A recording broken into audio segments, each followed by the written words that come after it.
اعوذ باللہ من الشیطان الرجیم بسم اللہ الرحمن الرحیم۔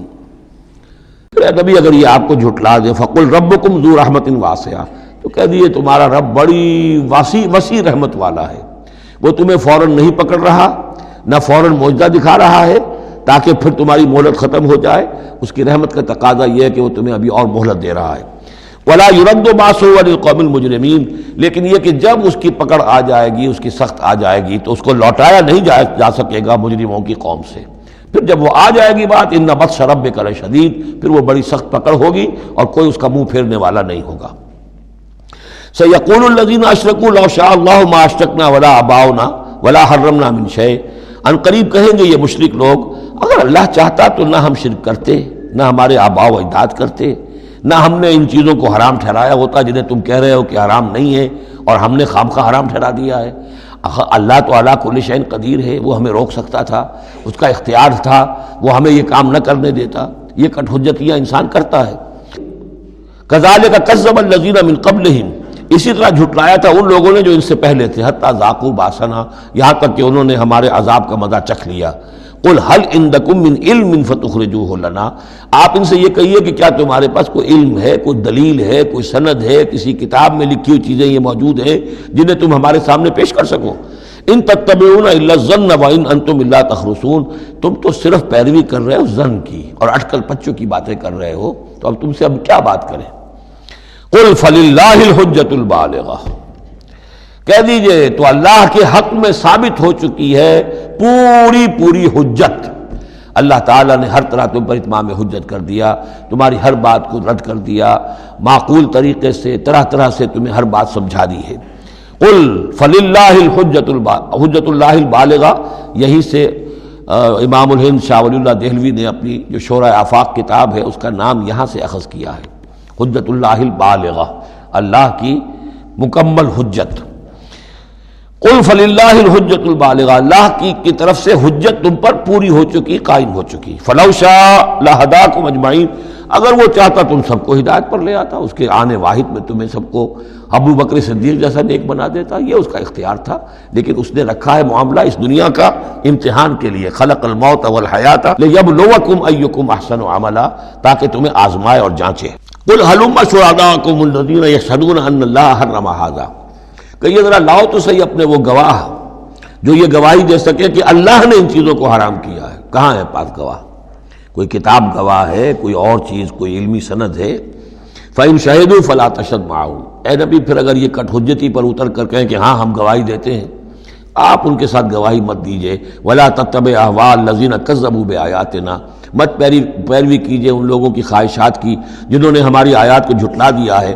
وَالَّذِينَ لَا يُؤْمِنُونَ بِالْآخِرَةِ هُمْ بِرَبِّهِمْ يَعْدِلُونَ، اور جو لوگ آخرت پر ایمان نہیں رکھتے وہی ہے کہ جو اپنے رب کے ساتھ دوسروں کو برابر کر دیتے ہیں۔ یہ پہلی آیت جو تھی سورہ مبارکہ کی، ثم الذین کفروا بربہم یعدلون، اسی پر وہ پہلی آیت ختم ہوئی تھی، اور یہاں 150ویں آیت میں پھر یہ لفظ آ گیا۔ یہ لوگ جو ہیں پھر بھی جو آخرت پر یقین نہیں رکھتے، جنہیں ڈر نہیں ہے اللہ کے حضور میں حاضری کا، وہ پھر جس کو چاہتے ہیں اللہ کے برابر کر دیتے ہیں۔ قل تعالوا اتل ما حرم ربکم علیکم، کہیے آؤ میں تمہیں بتاؤں کہ تمہارے رب نے تمہارے لیے کیا چیزیں حرام کی ہیں، کن چیزوں کو محترم ٹھہرایا ہے، کیا اس کے احکام ہیں۔ یہ اصل میں یوں سمجھیے کہ یہ خلاصہ ہے، ویسے یہی مضمون تفصیل سے آئے گا سورہ بنی اسرائیل میں، زیادہ تفصیل سے ہم وہاں گفتگو کریں گے، لیکن یہ کہ انہی کا جو سورہ بنی اسرائیل میں 2 رکوعوں میں آئی ہے بات، وہ یہاں پر 1 رکوع کے اندر اس کا خلاصہ ہے۔ لیکن معلوم ہو جاتا ہے کہ اصل دین کیا ہے۔ جیسے سورہ بقرہ میں جب میثاق لیا گیا بنی اسرائیل سے تو دین کی اصل بنیادیں آئیں، اسی طرح پھر سورہ نساء کے اندر وہ مقام آیا تھا کہ اصلی دین کیا ہے، دین کی اصل تعلیمات کیا ہیں۔ اب اس سے ذرا زیادہ وسیع پیمانے پر یہاں آ رہا ہے، اور سب سے زیادہ تفصیل سے اصل کن چیزوں کی اہمیت ہے دین میں وہ آئے گا آپ سورہ بنی اسرائیل کے 3 اور 4 رکوع میں، اسی کا یہ خلاصہ ہے۔ ما حرم ربکم علیکم، آؤ میں تمہیں بتاتا ہوں تمہارے رب نے کیا حرام کیا۔ تم نے یہ بکری حرام کی ہوئی ہے، یہ اونٹ حرام کیا ہوا ہے، یہ اس کو بت کے نام پر ہے، اس کا یہ فلاں ہے، یہ کوئی شے اللہ نے حرام نہیں کیا۔ آؤ میں بتاتا ہوں تمہیں اللہ نے کس شے کو حرام کیا ہے۔ اللہ تشرکوا بہ شیئا، نمبر 1 سب سے بڑی حرام شے، سب سے بڑی اس کی کا حکم پہلا تو یہ ہے اس کے ساتھ کسی شے کو شریک نہ ٹھہراؤ۔ نمبر 2 وبالوالدین احسانا، والدین کے ساتھ احسان۔ یہ تیسرا مقام آ گیا کہ حقوق اللہ کے فوراً بعد حقوق والدین کا تذکرہ ہے۔ ولا تقتلوا اولادکم من املاق، اور اپنی اولاد کو قتل نہ کرو تنگ دستی اور مفلسی کے خوف سے۔ ہمارا اپنا پیٹ نہیں بھر رہا، کیسے بھرے، کیسے پالیں ان کو؟ نحن نرزقکم وإیاہم، ہم تمہیں بھی رزق دیتے ہیں، انہیں بھی دیں گے۔ نمبر 4 ولا تقربوا الفواحش ما ظہر منها وما بطن، اور دیکھو بے حیائی کے کاموں کے قریب بھی مت جاؤ، خواہ وہ خفیہ ہو اور خواہ وہ اعلانیہ ہو۔ ولا تقتلوا النفس التي حرم الله الا بالحق، اور مت قتل کرو اس جان کو جسے اللہ نے محترم ٹھہرایا ہے مگر حق کے ساتھ۔ انسانی جان لی جا سکتی ہے قتل عمد کے بدلے میں قتل ہو، یا قتل مرتد ہے، یا زانی مسلمان ہو، زانی وہ شادی شدہ زانی یا زانیہ مرد یا عورت اس کا ہے، یا پھر حربی کافر قاتل جس کو کہ قتل کیا جا سکتا ہے۔ باقی چیزیں قتل کی جو ہیں وہ شریعت میں جائز نہیں ہیں۔ وہ اللہ تعالیٰ نے انسانی جان کو محترم بنایا ہے۔ الا بالحق ذالکم وصاکم بہ لعلکم تعقلون، یہ ہے جس کی اللہ تمہیں وصیت کر رہا ہے۔ یہ ہے اصل چیزیں، یہ ہے بنیادیں، یہ دین کی، تمدن کی، اخلاق کی، تاکہ تم عقل سے کام لو۔ ولا تقربوا مال الیتیم الا بالتی احسن، دیکھو مال یتیم کے مال کے قریب مت پھٹکو مگر بہترین طریقے سے، احتیاط سے، اس کا مال ہڑپ نہیں کرنا ہے، اپنا ردی مال اس کے بال میں ڈال کر اور اس کا اچھا مال جو ہے نہیں لے لینا ہے۔ وہ سارے ہم پڑھ چکے ہیں، جو تفصیل آ چکی ہے۔ یہ تو مکی دور کی باتیں ہیں، مدنی دور میں بھی بات آ چکی ہے اس کی۔ حتیٰ یبلغ اشدہ، اس کے بال کی حفاظت کرو یہاں تک کہ وہ اپنی پوری بلوغت کو پہنچ جائے، سمجھ کو پہنچ جائے۔ وَأَوْفُوا الْكَيْلَ وَالْمِيزَانَ، جب ناپ کے دو تو پورا دو، جب تول کر دو تو پورا دو، بالقسط، عدل کے ساتھ، انصاف کے ساتھ۔ لا نکلف نفسا الا وسعها، ہم نہیں ذمہ دار ٹھہرائیں گے کسی بھی جان کو مگر اس کی وسعت کے مطابق، یعنی بغیر کسی ارادے کے کوئی کمی بیشی ہو جائے، آپ کا ارادہ نہیں ہے لیکن یہ کہ کہیں کوئی کمی ہو گئی ہے تو وہ بات دوسری ہے۔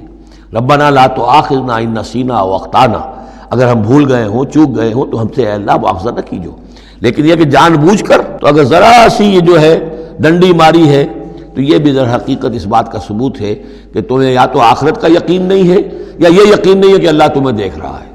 ایمان کی نفی ہے ذرا سی جنبش کے اندر۔ لا نکلف نفسا الا وسعها واذا قلتم فاعدلوا، جب بھی کہیں بات کرو عدل کی بات کرو، انصاف کی بات کرو۔ ولو کان ذا قربا، خواہ کسی قرابت دار کا معاملہ ہو، اس میں کوئی جانبداری نہیں ہونی چاہیے۔ وبعہد اللہ اوفوا، اور اللہ کے عہد کو پورا کرو، یعنی جو بھی عہد کیا جائے اللہ کے نام پر، اللہ کے حوالے سے، اللہ کی قسم کھا کر اس کو پورا کرو۔ سب سے پہلے تو جو اللہ سے عہد کیا ایاک نعبد و ایاک نستعین، اس کو پورا کرو۔ جو عہد کیا تھا دنیا میں آنے سے پہلے الست بربکم قالوا بلی، اس کو پورا کرو۔ ذالکم وصاکم بہ لعلکم تذکرون، یہ ہیں وہ چیزیں جن کی اللہ تمہیں وصیت کر رہا ہے۔ یہ چیزیں ہیں کہ جو اہمیت کی حامل ہیں، یہ ہے انسانی کردار کی عظمت کی باتیں۔ لعلکم تذکرون، تاکہ تم نصیحت اخذ کرو۔ وَأَنَّ هَذَا صِرَاطِي مُسْتَقِيمًا، اور یہ کہ یہ ہے میرا سیدھا راستہ۔ یہ ایچ پیچ پگڈنڈیاں اور یہ لمبی چوڑی جو ہیں وہ جو تم نے بنا رکھے ہیں اپنے گورکھ دھندے، یہ نہیں ہے دین، یہ ہے۔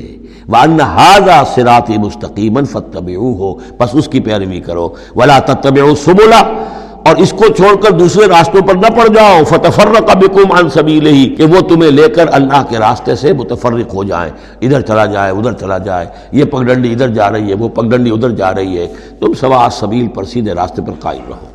ذالکم وصاکم بہ لعلکم تتقون، یہ ہے وہ چیزیں جن کی اللہ تمہیں وصیت کر رہا ہے تاکہ تم بچو، یا تاکہ تمہارے اندر تقوی پیدا ہو جائے۔